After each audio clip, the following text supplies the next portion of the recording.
Everyone, কেমন আছো তোমরা? তোমাদের প্রত্যেককে আমার নতুন একটা ব্লগে স্বাগত। আর যা গরম পড়েছে না, বলতেও পারছি না তোমরা কেমন আছো। বিশেষ করে আমি তো গরমে ভালো নেই গো। আর এখন রেডি হয়ে গেছি, এখন প্রায় 4:30 বাজে। আজকের দিনটা হচ্ছে বৃহস্পতিবার, তারিখটা 30 তারিখ।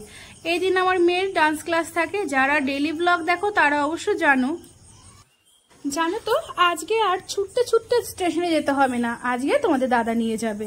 তাহলে কি আরাম বলো? হ্যাঁ গো, আরামই। ওই সবসময় না অটো ধরে স্টেশন যেতে বিরক্তই লাগে। ভালোই হলো। আর বাইকে যাচ্ছি তো, আর ও যা জোরে গাড়ি চালায়, আমি 5 মিনিটে পৌঁছে যাব। আর এই দেখো আমার সোনার হাসিটা দেখেছো? ওরও বাইকে গেলে খুব ভালো লাগে। কিন্তু কি বলো তো, বলি না, যেহেতু আগের দিন নাইট করে এসেছে, তাহলে দুপুরে একটু ঘুমাবে। আর এই দেখো আমি আসলেই রেলগেট পড়বে। प्लेटफॉर्म क्रमांक 2 पर आ रही है।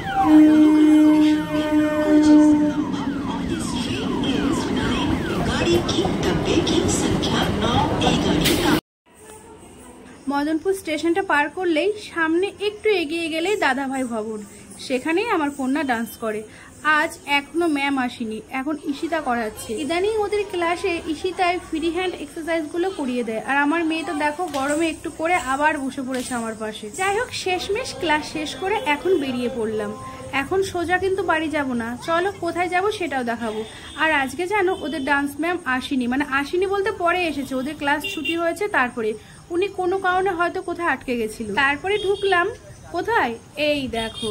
দাঁড়াও দাঁড়াও, দেখেই বুঝতে পারবেন, নামটা দেখেই বুঝতে পারছো কোথায় ঢুকেছি। আগে থেকেই প্ল্যান ছিল গো।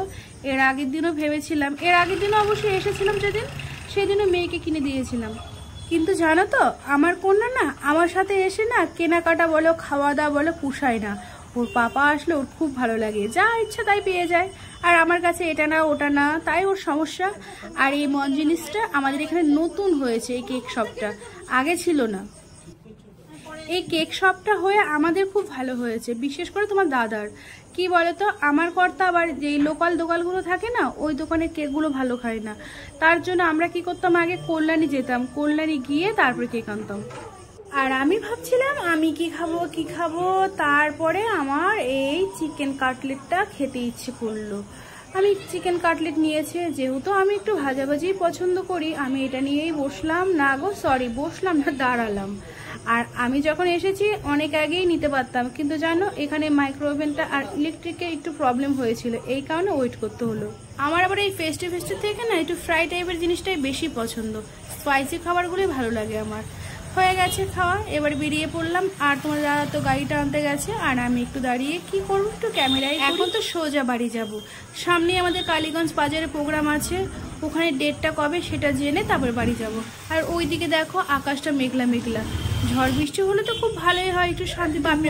কতক্ষণ দাঁড়িয়ে আছি জানো, এখনো আসছে না। ওই যে এখন আসলো।